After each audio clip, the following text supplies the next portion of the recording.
उत्तर प्रदेश के मुख्यमंत्री योगी आदित्यनाथ भ्रष्टाचार में लिप्त अधिकारियों को किसी भी कीमत पर बख्शने के मूड में नहीं है। उन्होंने भ्रष्टाचार के खिलाफ बड़ा एक्शन लिया है। राजधानी लखनऊ के डीएम रहे और इन दिनों इन्वेस्ट यूपी के सीईओ की जिम्मेदारी संभाल रहे आईएएस अधिकारी अभिषेक प्रकाश को निलंबित कर सस्पेंड कर दिया गया है। इतना ही नहीं, पूरे मामले में एक उद्यमी से रिश्वत मांगने वाले बिचौलिए को भी गिरफ्तार किया गया है।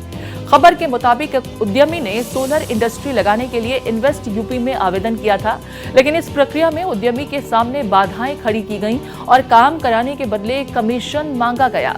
उद्यमी ने इसकी शिकायत उच्च स्तर पर की, जिसके बाद मामले की जांच हुई।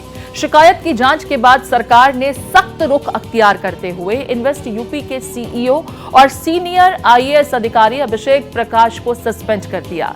वहीं उद्यमी से घूस मांगने वाले आरोपी निकांत जैन को गिरफ्तार कर लिया गया है। पूरे मामले में पुलिस ने एफआईआर भी दर्ज की है। बता दें कि 2006 बैच के आईएएस अधिकारी अभिषेक प्रकाश मूल रूप से बिहार के रहने वाले हैं। वो लखीमपुर खीरी, लखनऊ, अलीगढ़ और हमीरपुर जिलों के डीएम भी रह चुके हैं।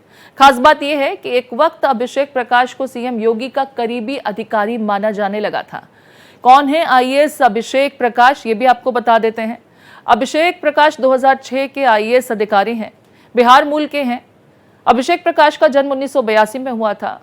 इन्होंने आईआईटी रुड़की से बीटेक की पढ़ाई की, पब्लिक एडमिनिस्ट्रेशन और पब्लिक पॉलिसी में एमए किया।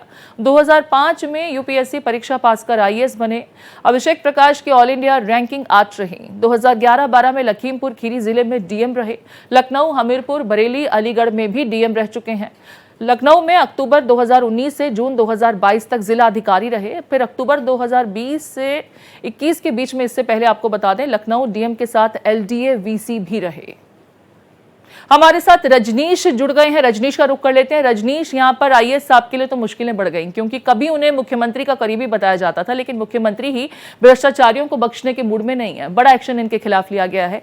क्या कुछ अपडेट इस संदर्भ में? देखिए प्रीति, शुरू से ही मुख्यमंत्री का नारा रहा जीरो टॉलरेंस, भ्रष्टाचार मुक्त सरकार। और उसमें ये अभिषेक प्रकाश, जिन्होंने अपने खबर में दर्शकों को बताया कि ये खास है।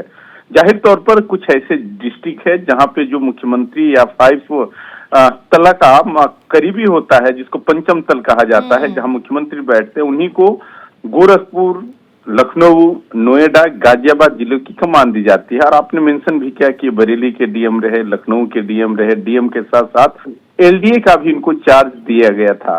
एक इनमें बहुत शुरू में एक प्रकरण आया था, लखनऊ का बहुत चर्चित हॉस्पिटल है चंदन हॉस्पिटल, उसको भी उन्होंने जमीन दे दिया था। हालांकि कुछ लोगों ने शिकायत की तो एलडीए के फीस जमा करके दिए थे। तो इनका पुराना अंदाज रहा है। हालांकि चूंकि लखनऊ के रहे हैं, आज कोरोना में इनके कार्यकाल में एक घटना हुआ था हॉस्पिटल में, जिसमें पेशेंट की मौत हो गई थी और उससे लगातार पैसा की वसूली हो रही थी। कि जब पेशेंट के घर वालों ने जब शिकायत की तो उस समय एक अनोखा घटना हुआ था कि कमिश्नर को चार्ज डीएम को दिया गया था, मतलब उनको हटा दिया गया था। लेकिन लगातार ये खास बने रहे। थोड़ा सा यहाँ के ब्यूरोक्रेट्स के बारे में ब्रीफ कर दूं कि मुख्यमंत्री की यहाँ भी 2 लॉबी चलती है, नाम लेने में कोई गुरेज नहीं है। आईएएस लॉबी की 2 लॉबियां चलती है, जिसमें एक लॉबी का डील प्रमुख सचिव के द्वारा होता है, कुछ दूसरी डील का दूसरे जगह से होता है। तो कहीं ना कहीं ये आईएएसओ को भी लग रहा है कि अगर किसी प्रकोप से बचना है तो इस छतरी ना से उस छतरी में हमको पनाह लेना पड़ेगा। हकीकत है रजनीश, जैसा कि आपने भी कहा कि जीरो टॉलरेंस की पॉलिसी है मुख्यमंत्री की, तो यहाँ तो भ्रष्टाचार के आरोप जिस पर लगे उसकी छुट्टी तय। मुख्यमंत्री ने इस एक्शन के बाद ये एक बार फिर से कम्युनिकेट कर दिया है और बड़ी सख्ती के साथ कम्युनिकेट किया है। बहुत शुक्रिया विस्तार से जानकारी साझा करने के लिए।